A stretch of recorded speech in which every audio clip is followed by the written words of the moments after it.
Hello, what's up guys? So, maraming nag-request sa atin at nag-PM kung paano nga ba daw yung virtual soundcheck na ginagawa.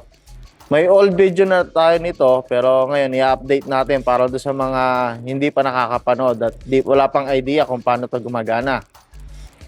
Mangangailangan tayo dito ng laptop syempre para sa pag-playback natin ng ating multitrack.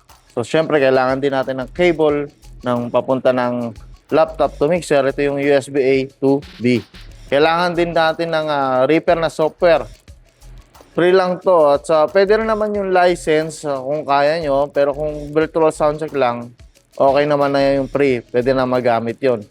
At dun nga pala sa mga magpa-follow at nakashare, ibibigay ko sa inyo yung link ng Reaper, ng kung anong audio driver yung kailangan nyo, saka yung multitrack files, saka yung pinakang project file.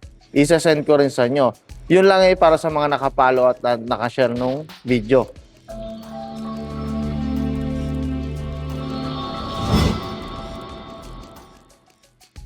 Kapag na-download nyo na yung Reaper, pag open nyo para makapaglagay kayo ng multitrack file dun sa ito, kung makikita nyo yan. Kasi pagka open nyo ng Reaper nyo, wala pa nakalagay dyan. So, kayo maglalagay. So, punta kayo dito sa insert. Tapos media file. Ngayon, ilalagay nyo lang kung ano yung file na iloload nyo dito sa Reaper nyo. Settings. Kailangan napaka-importante sa settings. Check nyo. Check nyo yung audio device settings nyo.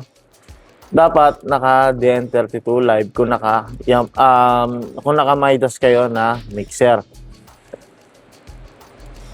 Cancel nyo. Ngayon, ito naman, sa routing niya, may routing pa to eh.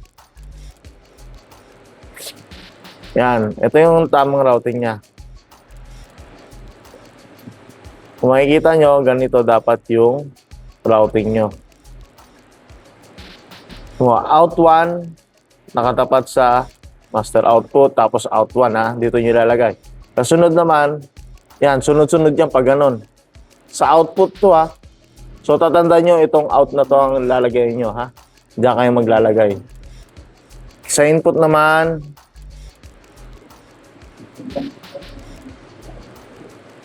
ito naman, makikita nyo yung red dot, yun yung input nyo.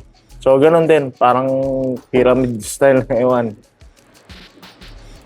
Yan. So, ayan, nakikita nyo in 1, magkatapat yan, ha? Kailangan magkatapat. Sunod. Magkakasunod yan, pababa. So, yun yung routing niya. Kita naman. So, yan. Ganyan yung settings na mangyayari. So, kung may itim-itim to, tanggalin nyo to, ha. Dapat wala yan. Dapat ito yung meron lang sa side na to. Okay?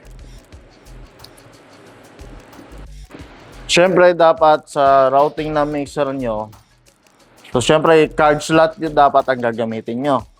So, punta tayo ng routing. Sa input section nyo, dapat naka-card yan ha. Card 1 hanggang 32 para mapagana mo yung buong channel ng multitracks. So, meron tayong 25 tracks doon, nilagay natin dito. At ang connection niya, dito siya dapat nakakabit. So, dito na yung kakabit yung USB-A to B na cable. Ayan ah. Mapapansin nyo, ayan. Tapos yung USB-A papunta doon sa mismong laptop. Pag ready na lahat, syempre, ready to camera.